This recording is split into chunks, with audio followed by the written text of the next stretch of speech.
ஏய் எங்கே போகிற? மார்க்கெட்டுக்கு அத்தை. மார்க்கெட்டுக்கு என்னத்துக்கு இப்படி மினுக்கிக்கிட்டு போகிற? உன்னை பார்த்தா மார்க்கெட் போகிற மாதிரியா தெரியுது? போ, சாதாரண ட்ரெஸ் எதை போட்டு வா. சரி அத்தை. ஒன்று ஒன்று நம்ம தான் சொல்லணும்.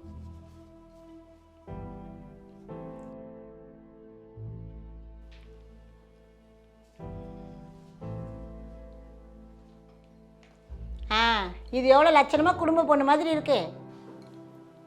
அத்தை என்ன காசு? இதெல்லாம் மட்டும் கவனமாக கேளு. இந்தா. அத்தை 500 எப்படி பத்தும்? நிறைய பொருள் வாங்கணும். நிறைய பொருள் எதுக்கு வாங்குற? கொஞ்சமாக வாங்கினா போதும். எதுக்கு மரம் நிற்கிற? அத்தை ஒரு 200 ரூபா. அது எதுக்கு? இல்லை அத்தை, செருப்பு வாங்கலான்னு இருக்கேன். ஏன் உன் செருப்பு என்னாச்சு? அது பழசாயிருச்சு. பழசு தானே ஆச்சு, பிஞ்சிலாம் ஒன்றும் போடல. இன்னும் கொஞ்சம் நாளைக்கு போடு. இந்த காலத்து பசங்களுக்கு காசோட அருமை எங்கே தெரியுது? அத்தை ஒரு 20 ரூபா. அது எதுக்கு? பஸ்ஸுக்கு. பஸ்ஸுக்கு எதுக்கு காசு? அதான் ஃப்ரீ பஸ் இருக்குல்ல, அதில் போயிட்டு வா. சரிங்க அத்தை. ம்.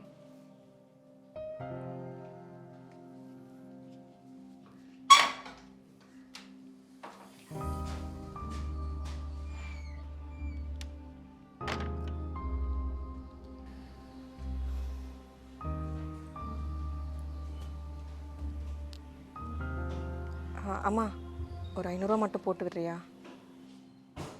ஆர்த்தி. சரிம்மா. ஏ ஆர்த்தி. அத்தை அப்புறம் சொல்ல மறந்துட்டேன், காய்கறி கடையில் விலை இஷ்டத்துக்கு சொல்லுவான். அவன் சொல்கிற ரேட்லாம் கொடுத்து வாங்காத. ஒரு 5-10 கம்மி பண்ணி கேட்டு வாங்கு, புரியுதா?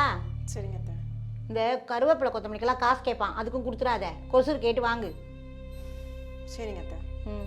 காய்கறி வாங்கினாக்கா அதுக்கு கவரும் கேட்டு வாங்கு. சரிங்க அத்தை. என்கிட்ட நிற்கிற மாதிரி அங்கே போய் மரம் மாதிரி நிற்காத, கேட்டால் தான் கொடுப்பானுங்க. நான் பாட்டுன்னு போயிட்டா. நேரத்துக்கு நான் பேசுறது கூட நின்று கேட்க நேரம் இல்லை போல.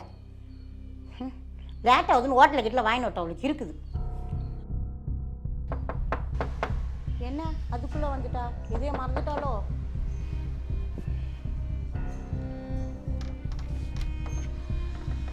என்னடா சீக்கிரமா வந்துட்ட? இல்லைம்மா, செம்ம தலைவலி. அதான் ஆஃபீஸில் ஒரு ஹாஃப் டே பர்மிஷன் போட்டு வந்துட்டேன். சரி நீ இப்படி உட்காரு, அம்மா உனக்கு டீ போட்டு எடுத்துகிட்டு வரேன். அதெல்லாம் ஒன்றும் வேணாம்மா.